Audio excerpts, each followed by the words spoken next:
Glycation des protéines et molécules de Maillard sont pointées du doigt lorsqu'on parle de vieillissement et de dégénérescence cellulaire. Mais malheureusement, on accuse bien souvent à tort certains aliments d'être responsables de la formation de ce que l'on appelle les AGE. Vous êtes prêts? Alors c'est parti!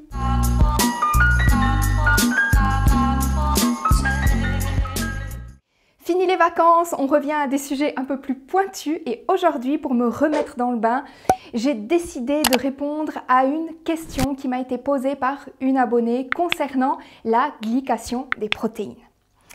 Comme d'habitude, je vais essayer d'être la plus concise et la plus précise, mais également la plus claire possible dans mes propos.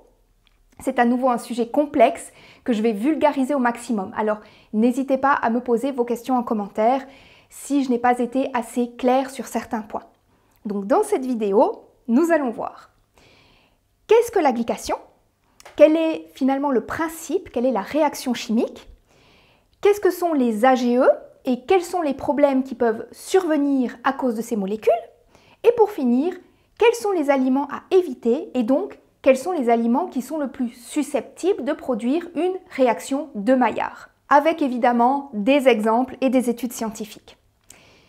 On commence tout de suite avec la définition de la glycation. Vous noterez que lorsqu'on parle de glycation, on parle de glycation des protéines, qui, comme son nom l'indique, est bien un problème lié aux protéines. Ce qui nous donne déjà un indice non négligeable pour la suite. Donc, la glycation, c'est une réaction chimique qui consiste à lier une protéine à un glucide. On l'appelle aussi réaction de Maillard ou encore, dans le langage un peu populaire, la caramélisation des protéines. Dans cette vidéo, on va parler uniquement de la glycation des aliments et pas de la réaction de glycation qui se déroule naturellement dans notre organisme. Certaines de ces réactions sont produites et directement détoxifiées naturellement par notre corps. Il y a aussi évidemment la cigarette qui engendre ces réactions, mais dans cette vidéo, nous allons seulement parler de la réaction qui sera rendue possible grâce à la chaleur, grâce à la cuisson des aliments. Et vous verrez que c'est en se concentrant sur l'alimentation qu'on va éviter l'immense majorité des produits terminaux de glycation.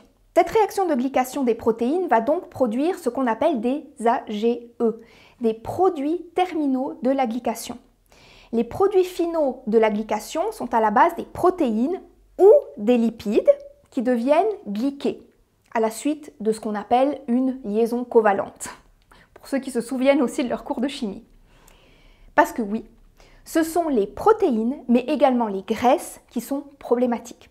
Vous le verrez plus loin lorsque nous nous pencherons sur les aliments incriminés. Donc, ces AGE provoqueraient un processus de vieillissement en réticulant les protéines entre elles. Ça va provoquer notamment la raideur des tissus, comme dans le cas de l'artérosclérose. Ça va aussi provoquer un stress oxydatif et une inflammation. Je vous parlais dans une précédente vidéo des maladies dégénératives de l'œil, comme la cataracte ou la DMA. Eh bien, on est typiquement dans ce cas-là. Mais les AGE peuvent également causer des dommages aux os, au cœur, aux reins, au foie. Ils peuvent aussi avoir un impact sur le cerveau. D'ailleurs, les personnes âgées avec des niveaux élevés d'AGE semblent souffrir d'une perte accélérée des fonctions cognitives. Il y aurait donc également un impact sur la maladie d'Alzheimer. Bref, vous l'aurez compris, rien de bon à en tirer de ces AGE. Ils se forment principalement lorsque les aliments riches en graisses et en protéines sont exposés à des températures élevées. Les principales sources d'AGE semblent donc être la viande ou les autres produits qui en sont dérivés et qui sont exposés à des méthodes de cuisson à chaleur sèche. En effet, après analyse de nombreux aliments, on a constaté que la viande contient en moyenne 20 fois plus d'AGE que des aliments comme les céréales du petit déjeuner, par exemple, qui sont quand même ce qu'on appelle des produits ultra transformés, des produits industriels. Mais malgré ça, on trouve 20 fois plus d'AGE dans la viande que dans ces produits. Et la viande contient en moyenne 150 fois plus d'AGE que les fruits et légumes frais. La volaille est en tête de ce palmarès puisqu'elle contient 20% de plus d'AGE que la viande de bœuf. Vous vous rendez compte? Je vais vous mettre les tableaux à l'écran. Je vous les mets juste ici, que vous puissiez constater par vous-même les taux des différents aliments. Sur ces tableaux, on voit par exemple que du bacon grillé, il sera plus riche en AGE qu'une tranche de porc ou de jambon. Ceci étant dû au fait que le bacon est bien entendu beaucoup plus gras. Donc, gras et protéines sont le pire combo. C'est le pire combo que vous puissiez trouver. Vous remarquerez aussi que la feta, qui pourrait passer pour un fromage sain, vu que c'est du fromage frais de brebis, finalement, c'est un des fromages les plus problématiques à ce niveau. Bon, le beurre, on n'en parle même pas, hein. Alors, vous imaginez les gens qui font revenir leurs légumes dans le gras de la viande qu'ils ont fait cuire à la poêle juste avant. Et certains vont quand même jusqu'à vous dire, jusqu'à vous conseiller de faire ça. Parce que le gras, c'est la vie. Pour moi, c'est criminel. Pourquoi salir de bons légumes avec des molécules toxiques? Je vous le demande. Moi, personnellement, je ne comprends pas. On constate aussi que dans les glucides, s'il n'y a pas de gras ajouté, les AGE sont faibles. Regardez le couscous aux légumes comparé à des aliments auxquels on a soit ajouté des produits animaux, soit ajouté du gras. Le constat est bien vite fait. L'exemple des chips est édifiant également.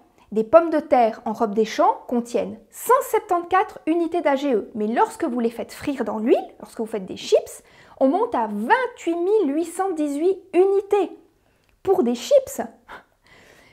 Plus le produit est gras, d'autant plus s'il s'agit de gras animal et donc de gras saturé, et plus il est riche en AGE.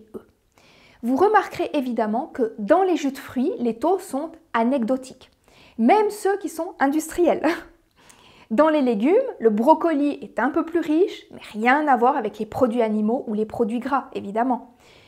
Et ensuite, plus vous allez vers des végétaux gras, comme les oléagineux par exemple, et plus ils seront riches en AGE. C'est logique, hein, puisqu'ils sont gras. Et évidemment, grillés, c'est encore pire. Regardez aussi la pomme et voyez la différence entre une pomme crue et une pomme cuite. C'est minime. Pourtant, une pomme est plus riche en glucides qu'en protéines.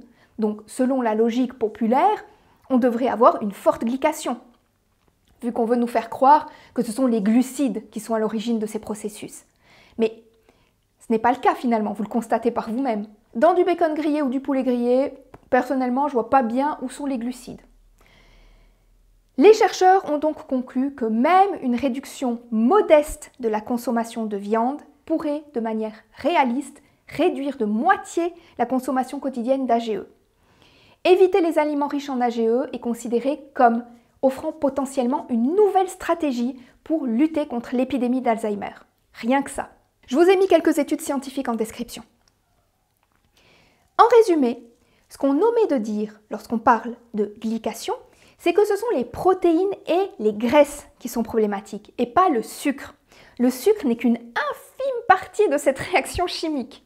Pour preuve, si vous prenez l'indice de glycation d'un morceau de bœuf grillé, on est à presque 60 000 unités. Du bacon grillé, on est à 90 000. Et ça va jusqu'à plus de 264 000 unités pour le beurre.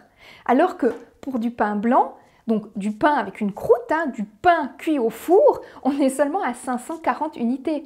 Soit 160 fois moins que le bacon et 488 fois moins que le beurre. C'est pour ça qu'on dit que le barbecue est cancérigène, par exemple. Ce sont les protéines et les graisses qui sont problématiques dans la glycation, pas le sucre. C'est pour ça que dans le cadre des réactions de Maillard, le HCLF est l'alimentation idéale pour éviter le vieillissement et la dégénérescence de nos cellules. Et c'est pour ça que je vous encourage toujours à creuser par vous-même, à vous informer, à ne pas croire aveuglément ce que les grandes modes, les grandes tendances alimentaires actuelles tendent à vouloir nous faire croire. Restez éveillés. Essayez d'avoir une vision différente de l'alimentation et de la santé.